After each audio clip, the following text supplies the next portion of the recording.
Prayer. Dear students, kindly close your eyes and join your hands for God's blessings. Loving God, you are the source of all wisdom and knowledge. I submit myself to your divine touch and inspiration. Help me to concentrate on my studies and enable me to remember all that I learn. Bless all the responsibilities of all the leaders, my teachers and parents. Amen. Hi students, I hope you all fine and safe. I am Sheba. I am going to be a social teacher for this year, and today this video we are going to learn a lesson from history. Unit 1, Sources of Medieval India. Learning objectives: to acquaint ourselves with sources of the study of medieval India, temples, mosques, tombs, palaces and forts as important sources, literary and inscriptional texts, accounts of Arab and Turkish travelers. Introduction. In Indian history, numerous and varied sources are fortunately available to the historians engaging in the study of medieval India. Before we start our lesson, we should recall few points about history. Okay, first of all, what is history? History is the study of recorded events of past in chronological order. What is chronological order? If the events are arranged in order by the time it's happened, then it's known as chronological order. The term history has been derived from the Greek word historia, which means learning by inquiry. So, history is all about learning by inquiry. Indian history has been classified into the Hindu age, the Muslim age and the British age based on the religion of the rulers who ruled the country in that particular period. Later, the necessity of including social and economic condition, historians changed the names. How they changed? The Hindu age they changed as ancient period, the Muslim age they changed as medieval period, and the British age changed as modern period. What are the three classifications of Indian history, students? The ancient period, the medieval period and the modern period. Yes, we already learned ancient period in 6th standard, and you are going to learn about modern period in the 8th standard, and this year you are going to learn about medieval period. This medieval period classified into two. One is early medieval period, that is Common Era 700 to 1200, and later medieval period, which is from Common Era 1200 to 1700. Now we are going to start our lesson, Sources of Medieval India. These sources are classified into two. One is primary sources and another one is secondary sources. What is primary sources? The sources which give the first-hand information is known as the primary sources, and the secondary sources are the writings of some travelers who visited in our country. In primary sources, we are having three important points. First one is inscriptions, second one monuments and coins. And secondary sources, we are having religious and secular literature, books, biographies and autobiographies, travelers and travelogues. The first point is inscriptions. Inscriptions are writings engraved on the soil surfaces such as rocks, stones, temples, walls, The first point is inscriptions. Inscriptions are writings engraved on the solid surfaces such as rocks, stones, temple walls, and metals. Inscriptions contain rich information about kings, royal decrees, dedications, donations, monuments raised in commemoration of victories in wars and the memory of deceased warriors. What is royal decrees? The official order passed by the kings. Dedication means how the king served for the people. And donations, what and all the gifts offered to the people by the king. Next, this inscriptions gives information about the lands gifted by Chola kings. These Chola kings gifted so many lands to the people by various names. Okay, that names now we are going to see. Velan Vagai, land of non-Brahmin proprietors. That means Velan Vagai is the land gifted to the non-Brahmin proprietors in the society. Brahmadeva is the land gifted to Brahmins. You know, the people who is doing temple related works are called Brahmins. Shalabhoga is the land for the maintenance of a school. Devadana, land gifted to the temples. Pallichandam, land donated to the Jaina institutions.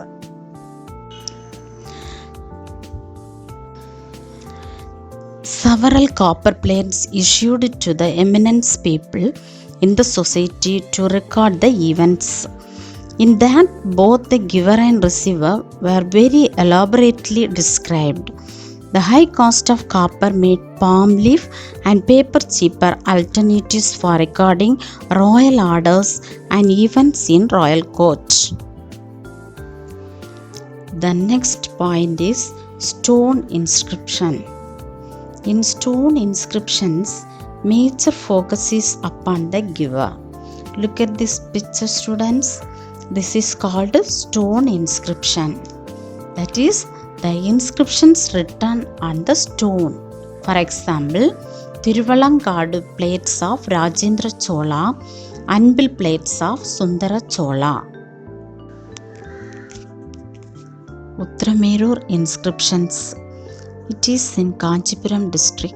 Provide details about village administration. Look at this wall, students. It's look like simply a wall, but if you are keenly look on this wall, everything inscriptions. They are inscripted so many informations about village administration. Now we are going to see about monuments. Monuments are in the form of temples, mosques, palaces, tombs, minars and minarets. The inscriptions in these monuments contain rich information which can be used to reconstruct the history. Next, we are going to see some pictures of temples. This is Khajuraho temple in Madhya Pradesh. This is Konark or Sun temple in Odisha. And this is Dilwara, which is there in Mount Abu in Rajasthan. This is our famous temple Tanjore, which is there in Tamil Nadu. Next one is Gangekonda Cholapuram, which is there in Aryalur district. Next one is Dharasuram in Tamil Nadu. These are the few examples of temples. Then mosque. Quwaitul Islam Masjid, Motki Masjid, Jamma Masjid, Fatehpur Sikri Dargah, Charminar. These mosques give the rich information about the Islam rulers in that particular period. Next, we are going to see forts. Agra Fort, Chittoor Fort, Gwalior Fort, Red Fort, Daulatabad Fort, Firoz Shah Kotla. These forts are the examples of excellent architecture of medieval period. Palaces. These are the palaces of Rajput dynasty. Jaipur Palace, Jaisalmer Palace, Jodhpur Palace, Qutub Minar and Alai Darwaza. What's the meaning of minar and minaret? That's the type of tower typically built into or adjacent to mosque. Darwaza means the southern gateway of the Quaitul Islam Mosque. Cities. So many cities in our country are started to destroying because of time. Such cities are Firozabad, Tughlakabad, which is there in North India, and Hampi in South India. One of the material source is coins. The picture and legend on the coins convey the names of kings with their titles and portraits, events, places, dates, dynasties and logos. The composition of metals in the coins gives us information on the economic condition of the empire. Muhammad Ghori had stamped the figure of goddess Lakshmi on his gold coins and had his name inscribed on it. These coins tell us that this early Turkish invader was in all likelihood liberal in religious outlook. Copper coins. Copper jittals and silver tanga, which were introduced by Iltutmish, gave more information about Delhi sultans. A jittal contained 3.6 grains of silver.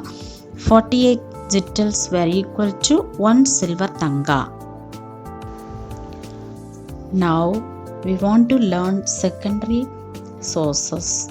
What are the secondary sources? The secondary sources include religious and secular literature, books, biographies and autobiographies, travelers and travelogues. Literature. Literatures are creative writings in the form of poets, novels, dramas, fictions and non-fictions. These literatures are considered as the superior in all the books. Religious literature means books which contain information about a particular religion and principles. The Chola period was known as the period of devotional literature and works such as Kambaramayanam, Sekira's Periyapuranam, Nalayira Divya Prabandham was composed by 12 alvas and compiled by Nadamuni. Devaram composed by Appar, Sambandar and Sundara and compiled by Nambi Andar Nambi. Manikyavasaga's Tiruvasagam all were scripted during the Chola times. Then Jayadeva's Gita Govindam, that was written by Jayadeva in 12th century. It was written in Sanskrit language. Next, secular literature. It means literature which is not rooted in religious beliefs, practices and tradition.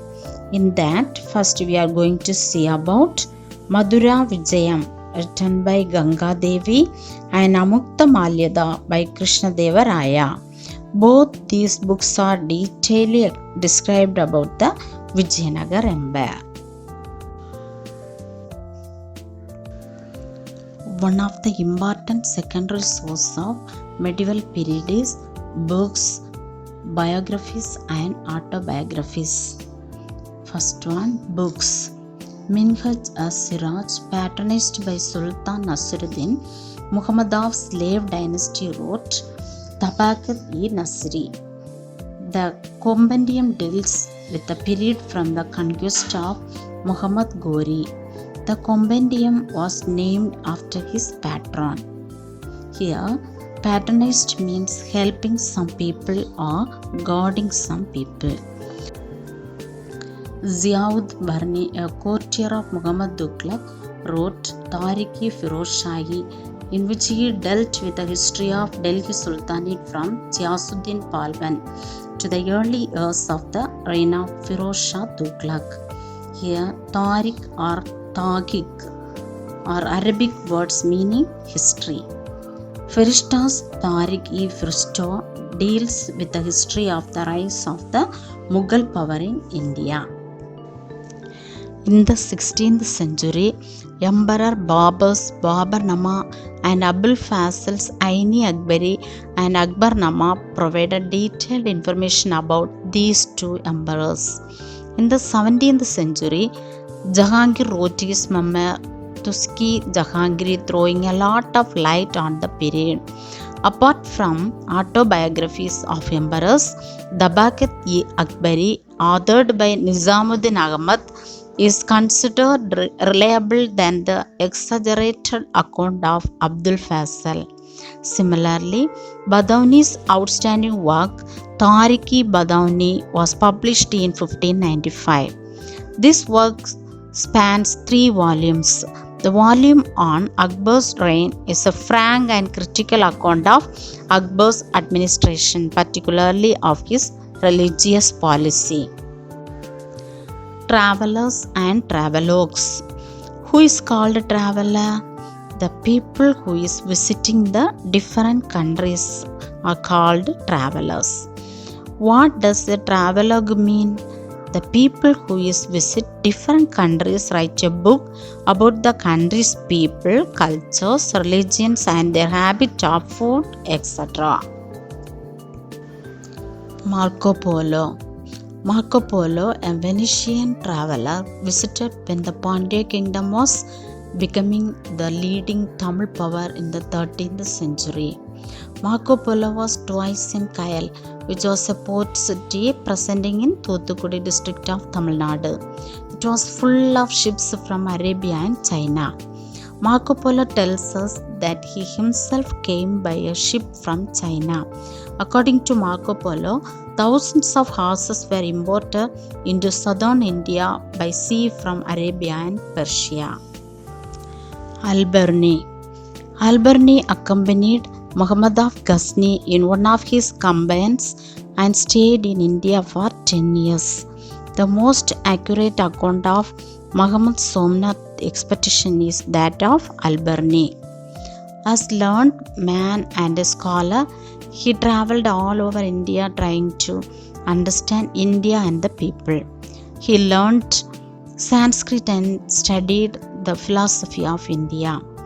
In his book Taqiq-e-Hind, Al-Biruni discussed the Indian conditions, systems of knowledge, social norms and religion. Ibn Battuta. Ibn Battuta, an Arab-born Morocco scholar, travelled from Morocco right across North America to Egypt and then to Central Asia and India. His travelogue Rihla contains rich details about the people and the countries he visited. According to him, Egypt was rich then because of the whole of the Indian trade with the West passed through it. Ibn Battuta tells us of caste in India and the practice of sati. He described the city of Delhi, a vast and magnificent city. These were the days when Sultan Muhammad bin Tughlaq transferred his capital from Delhi to Devagiri in the south, converting this city into a desert.